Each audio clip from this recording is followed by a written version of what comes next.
महादेव ने गरीब का घर क्यों रखे अपना कदम, आइए जानते हैं इस कथा में। एक दिन महादेव और माता पार्वती नियम के एक बड़े पेड़ पर झूला झूल रहे थे। अचानक महादेव को किसी खाने की महक आई। उन्होंने माता पार्वती से कहा, हे देवी, यह भोजन किसी गरीब ने तैयार किया है, मुझे इसे खाने का मन कर रहा है। माता पार्वती ने कहा, हे स्वामी, मुझे भी भोजन करने की इच्छा हो रही है। महादेव ने मुस्कुराते हुए कहा, तुम सही कहती हो देवी, चलो हम धरती पर चलकर देखते हैं कि यह भोजन कौन बना रहा है। फिर दोनों ने साधु का रूप धारण किया और धरती पर आ गए। वे एक छोटे से गांव में पहुंचे जहां एक गरीब आदमी अपने परिवार के साथ रहता था। उस आदमी के 4 बेटियां थीं और घर में कमाने वाला केवल वही था। महादेव और माता पार्वती ने उस घर का दरवाजा खटखटाया। दरवाजा खुलते ही एक कन्या ने पूछा, आपको क्या चाहिए बाबा? महादेव और माता पार्वती ने साधु के रूप में कहा, बेटा, हमें भोजन की आवश्यकता है, हमें बहुत भूख लगी है। कन्या ने तुरंत आंगन में दरी बिछाई और भोजन सामग्री लेकर आई। महादेव और माता पार्वती ने बहुत प्रेम से भोजन करना शुरू किया। जब भोजन समाप्त हुआ तो महादेव ने कहा, बेटा, मुझे और भोजन चाहिए, क्या तुम्हारे पास और खाने के लिए कुछ है? तभी घर का लाचार आदमी और उसकी पत्नी हाथ जोड़कर बोले, स्वामी, कृपया हमसे कुछ क्षमा करें, मैं अभी और भोजन लेकर आता हूँ। आदमी ने जितना भी खाना था सब प्रसाद के रूप में थालियों में डाल दिया। महादेव और माता पार्वती ने बहुत आनंद से भोजन किया और कहा, यह भोजन बहुत स्वादिष्ट था, मेरे दिल ने इसे पूरी तरह से स्वीकार किया। साधु और उसकी पत्नी ने उनके चरणों में प्रणाम करते हुए कहा, आप हमें जाने की आज्ञा दें। इसके बाद साधु, उसकी पत्नी और बच्चे महादेव और माता पार्वती को बहुत प्रेम और आशीर्वाद के साथ विदा करने लगे। जैसे ही वे सब बैठकर उदास हुए, अचानक चारों बेटियां जूठन उठाने लगीं। परंतु जब उन्होंने थाली उठाई तो वे हैरान रह गईं, क्योंकि थाली में सोने के चावल भरे थे। वे चौंकते हुए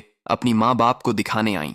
ये देखकर उनके माता पिता बहुत खुश हुए और बोले, हे देवी देवता, आपने हमें जो आशीर्वाद दिया है वह जीवन भर याद रहेगा। तभी महादेव और माता पार्वती ने दर्शन दिए और कहा, तुमने हमें भोजन कराया, हमें संतुष्ट किया, अब तुम्हारी दरिद्रता का नाश होगा, तुम्हारे घर में कभी भी दरिद्रता नहीं आएगी। इसके बाद महादेव और माता पार्वती नियम के पेड़ पर लौट आए और आनंद से झूलते हुए बोले, जो कोई इस कथा को सुनेंगे या पढ़ेंगे उनके घर में कभी भी दरिद्रता नहीं आएगी। यह कथा यह सिखाती है कि सच्चे भिखारी वही हैं जो बिना किसी स्वार्थ के दूसरों की मदद करते हैं। महादेव और माता पार्वती ने उस गरीब परिवार के प्रति अपनी दया और कृपा दर्शाई, जो भक्ति और सेवा के माध्यम से भगवान की कृपा प्राप्त करते हैं। उसका दुख का आंसू स्वयं भगवान पीते हैं। तभी माता पार्वती बोलती है, जो कोई इस कथा को देख रहे हैं उसने लाइक और सब्सक्राइब नहीं किए हैं